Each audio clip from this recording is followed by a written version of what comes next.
Hai, Assalamualaikum, aku Danish. Selamat datang ke channel Niche Bags. Untuk video kali ni, aku nak cerita sikit lah pasal barang-barang yang aku dapat.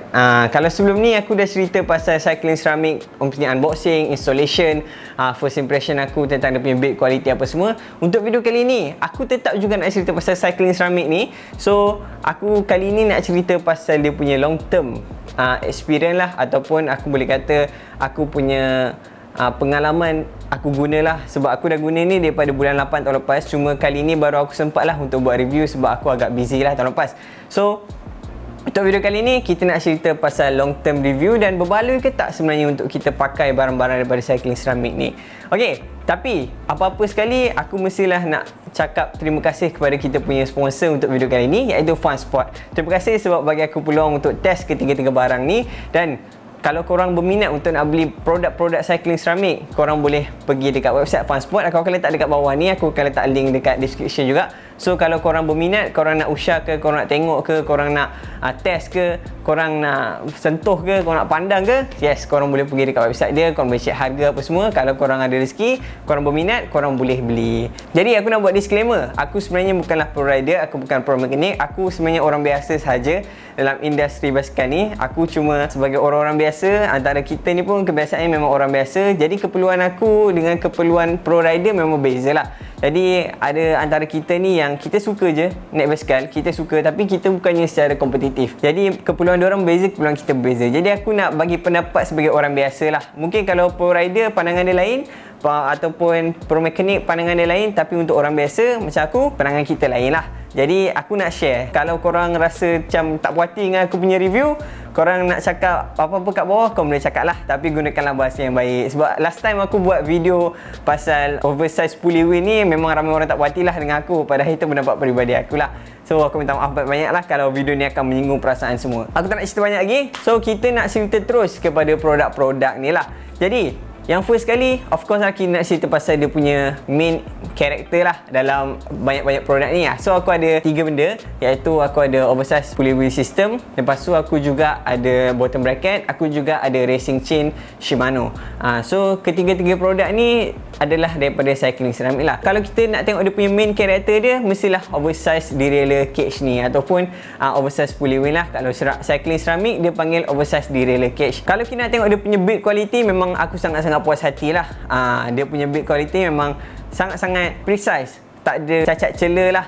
Setakat ni yang aku tengok, daripada penggunaan aku, memang aku tak rasa ada cacat celah lah. Yang mekanik-mekanik pun cakap untuk pemasangan memang sangat-sangat mudah dan sangat straightforward lah. Kalau korang baca manual, korang tengok dia punya manual tu, korang memang akan senang untuk pasang lah. Bila korang dah start pasang ataupun korang dah start guna, the first kali yang korang perlu tukar adalah korang perlu tukar chain. Kalau sebelum ni korang pakai pulley wheel yang standard, memang korang kena extend korang punya chain length tu, memang kita kena extend. Lepas kita dah tukar chain apa semua, dia memang akan sangat-sangat precise lah dia punya shifting. So bab shifting ni memang aku boleh kata shifting dia, aku sangat-sangat terkejut sebab shifting dia sangat smooth lah. Kita tak rasa yang dia terlalu stress ke, kita punya drive train tu terlalu stress. Tak ada rasa yang macam tu. Dan yang paling penting, kita rasa kita punya drive train tu sangat-sangat smooth lah. Sebelum ni memang aku agak tak berpuas hati lah dengan penggunaan OSPW. Sebelum ni aku pakai brand lain, jadi aku tak rasa oversize pulley wheel ni membantu sangat-sangat lah. Tapi personally aku rasa kalau kita pakai size yang betul, macam cycling ceramic, size yang dia bagi adalah 14-19. Jadi bagi aku size dia memang cukup-cukup lah untuk kita pakai, dan kita nak reduce kita punya chain angle. Jadi bila kita nak dah reduce kita punya chain angle tu, tak rasa dia berat lah. Kita akan rendahkan sikit friction kita dengan kita punya pulley wheel tu lah. Jadi disebabkan tu, drive train kita akan jadi lebih efisien. Kalau sebelum ni mungkin kalau kita climb, kita nak pakai 300 watt, tapi sekarang ni mungkin dalam 250 macam tu lah. Tapi taklah terlampau banyak macam tu, cuma ini perumpamaannya lah. Sebab aku dah tak ada pakai power meter, aku boleh rasa by feeling je lah. Aku betul-betul rasa, ini bukan tipu punya, ini review yang jujur. Bila kita climb tu, aku rasa dia lebih smooth lah. Dan yang paling penting, kalau kita climb tu, kita off saddle, dia tak rasa korang punya derailleur tu terlalu stress. Dia tak rasa lah korang nak tercabut ke, korang punya derailleur ke rasa nak patah ke, tak ada. Okay, lepas tu dia punya build quality dia memang sangat-sangat durable. Bagi aku, dia sangat-sangat lightweight. Lepas tu sangat-sangat durable. Jadi dia punya carbon material itu bukanlah material yang biasa-biasa lah. Memang berbaloi lah untuk korang beli. Untuk harga dia dengan apa yang dia bagi aku memang sangat-sangat baloi. Untuk dia punya puli, dia punya puli tu memang sangat-sangat smooth lah. Jadi kalau korang kayuh pun memang korang akan rasa puli korang tu smooth. Tapi smoothness ni dia perlukan beberapa benda lah yang korang perlu ambil kira lah.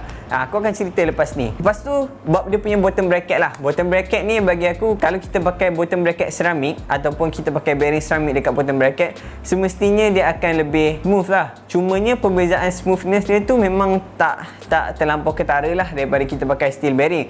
Cumanya kita akan ada gap daripada servis, masa servis tu memang kita akan ada masa yang lebih lama lah. Kalau kita pakai steel bearing, mungkin gap servis dia setiap 3 bulan ataupun setiap 6 bulan. Tapi untuk ceramic bearing ni, personally bagi aku, based on aku punya mekanik pun, diorang cakap dia punya jangka masa antara servis tu, time between servis tu memang lebih panjang. Mungkin kalau steel bearing tadi 3 bulan ke 6 bulan, kalau ini mungkin 6 bulan ke setahun. Korang boleh servis setiap tahun lah. Tapi ini juga bergantung kepada penggunaan kita dan kita punya mileage lah. Nanti ada yang tak puas hati pula sebab orang kata bukan ikut bulan, ikut mileage. Yes, apa, dia bergantung jugalah kepada mileage kita. Kalau kita kayuh macam orang tak ada kerja, memang kita kayuh hari-hari, memang yes, memang hidup memang akan jadi kerap lah. Cumanya perbezaan kalau korang pakai ceramic bearing, dia memang akan timing servis dia tu lebih panjang lah. Okay, lepas tu bagi aku dia sangat-sangat smooth.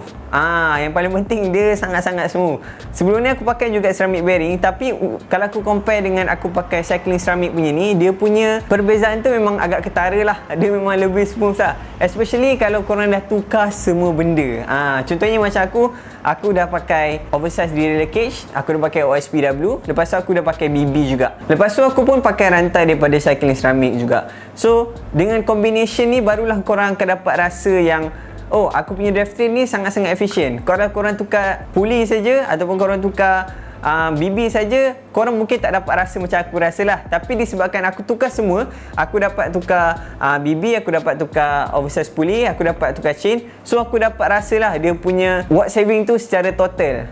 Aku tak boleh cakap berapa banyak watt saving dia tu sebab ini bergantung kepada orang lah. Bergantung juga kepada penggunaan, bergantung kepada terrain kita apa semua. Macam aku sendiri, aku dapat rasa dia punya perbezaan lah. Lepas tu aku nak cerita pula pasal dia punya racing chain. Racing chain dia ni aku baru dapat tahu sebenarnya. Aku tengok dekat PB punya Palawan Basikal punya channel yang dia pun review produk yang sama juga macam aku test. So aku baru tahu yang dia punya powder putih tu, coating dia tu, dia memang akan hilang lah time by time. So lepas benda tu dah hilang, baru kita boleh top up minyak tu lah. Tapi bagi aku, dia punya chain dia ni bersih. Sebab apa aku cakap bersih? Sebab dia punya coating tu dia tak melekat habuk. Dia tak melekat pasir-pasir yang dekat jalan. Dia tak macam kalau kita pakai chain-chain yang gunakan minyak. So kalau kita pakai minyak, dia memang akan melekat-lekat, rantai kita akan jadi hitam. Lepas tu dia akan jadi kotor lah. Bila rantai kita kotor, memang kebiasaannya rantai kita tu memang dah tak efisien lah. Jadi pasal tu kita kena ada rantai yang bersih. Dengan kita pakai cycling ceramic punya produk ni, dia punya rantai tu yang bersih gila lah. Bagi aku, kalau korang nak race, korang boleh pakai lah rantai ni lah. Cuma sebab sekarang ni aku tak fit untuk race, jadi aku rasa macam agak fear of missing out lah. Ataupun aku rasa macam FOMO ke nak try benda tu dekat race kan. Cumanya kaki aku macam tak fit lagi lah untuk race lah. Jadi aku pakai untuk training sendiri je lah kan. Bila pakai rantai tu memang aku rasa sangat-sangat bersih lah. Jadi bila rantai bersih, korang punya kaset pun akan bersih, korang punya pulley pun akan bersih, korang punya crank pun memang akan bersih lah. So aku memang suggest lah untuk geng-geng yang nak berlumba ataupun geng-geng rider-rider yang berlumba secara kompetitif ni, yang kejar point apa semua tu, aku suggest lah korang untuk guna rantai ni lah. Atau orang panggil, kadang-kadang orang panggil rantai racing lah. Okay, dan bila kau dah siap semua benda ni, korang ada BB, korang ada chain, korang ada OSPW dia, korang akan nampak ini benda yang paling ketara lah bagi aku. Rupa basikal korang memang sangat-sangat handsome lah. Aku pergi mana-mana orang akan tegur dulu, pakai pulley apa. Sekarang ni aku pergi mana-mana orang tegur, pakai pulley apa sekarang. Nampak tak? Sekarang ni isunya kita bukannya kompetitif rider, kita bukannya rider yang nak kumpul point, kita bukannya rider UCI. So kalau kita nak race tu, kita race, kalau kita nak race je lah kan. Tapi yang paling penting sekali, kita ada basikal cantik. Sebab orang kuat ni ramai, kita nak menang race tu agak susah. Tapi kalau kita nak ada basikal cantik, tak ramai ada basikal cantik bro. Yang ada basikal cantik kita je. Jadi Bergantung jugalah, kita nakkan kepuasan kita sendiri. Ada orang ada tukar-tukar barang ni dia jadi puas. Bergantung lah. Kalau korang rasa macam korang ada rezeki lebih, korang nak pakai, aku suggest korang pakai ini. Memang aku puas hati lah. Kalau korang ada duit pun, korang akan bayar nilai dia tu sama dengan apa yang korang dapat lah. Korang tak rasa macam berbazir lah bagi aku lah. Lepas tu, ada sedikit tips lah aku nak bagi lah. Berbaloi ke tak berbaloi? Ini kadang-kadang orang tertanya-tanya kan, berbaloi ke tak baloi untuk kita beli barang-barang ni kan. Contoh macam kita punya OSPW ni, harga dia dah 1,800. So sebenarnya agak mahal lah untuk orang-orang biasa macam kita yang bukannya berlumba secara kompetitif. So bagi aku, dia memang agak mahal. Cumanya itu bukanlah benda pertama yang korang nak tukar lah.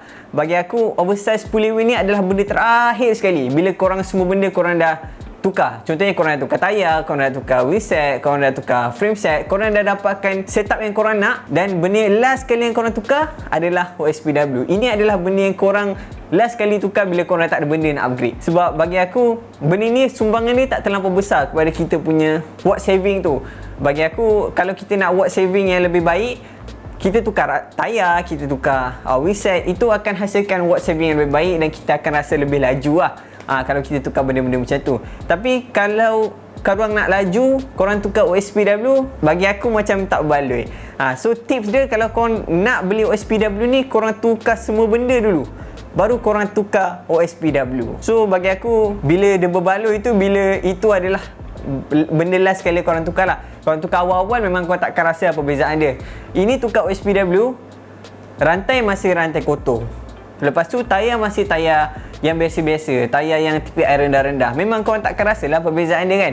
So bagi aku, baik korang tukar benda-benda yang watt saving. Korang boleh tukar macam-macam lah. Korang boleh tukar tube, korang boleh tukar tayar. So benda-benda macam tu akan beri sumbangan kepada efisiensi lah, ataupun watt saving yang lebih banyak lah berbanding korang tukar OSPW. Aku tak kata OSPW ni tak membantu, dia membantu, tapi kadar yang lebih sedikit. Kalau korang tukar compare dengan harga lah. Contohnya, dia punya watt saving ratio kepada harga tu memang agak kecil. Jadi korang boleh tukar kepada barang-barang yang watt saving kepada harga dia lebih besar. So tukar tube ke lebih murah lah kan. Jadi kalau kau nak laburkan RM1,800, tapi barang-barang lain semua masih lagi biasa-biasa, tapi korang nak pakai OSPW, aku tak suggest lah. Tapi kalau korang nak efisiensi, korang tukar semua benda dulu. Lepas tu korang kena tukar BB, korang kena tukar OSPW sekali. Sebab ini akan hasilkan efisiensi yang lebih baik lah. Tapi aku memang puas hati lah dengan selepas aku tukar, dengan sebelum aku tukar, aku boleh dapat rasa perbezaan dia. Shifting dia pun memang precise, sama je macam aku pakai yang kecil. Dan rasa dia lah yang paling penting, rasa dia memang lebih smooth lah. So aku rasa itu saja aku boleh share dalam video kali ni. Aku tak boleh nak share banyak lagi sebab based on experience aku yang aku dah pakai, memang itu je apa yang aku rasa. Kalau korang nak tengok aku unbox, aku nak punya installation, korang boleh tengok video aku yang sebelum ni. Aku ada tunjuk kat korang. Yang paling penting, basikal main semah. Itu je lah. So kalau korang minat, aku akan share link dekat bawah ni. Korang boleh tengok, korang boleh usaha harga, korang boleh buat perbandingan lah, berbaloi ke tak baloi. Tapi bagi aku, sangat-sangat berbaloi dengan apa yang dia bagi. So aku rasa itu saja kot yang aku boleh share dalam video kali ni. Kalau korang rasa video ni manfaat, jangan lupa like, share, komen dan subscribe. Kita akan jumpa dalam next video. Assalamualaikum warahmatullahi wabarakatuh.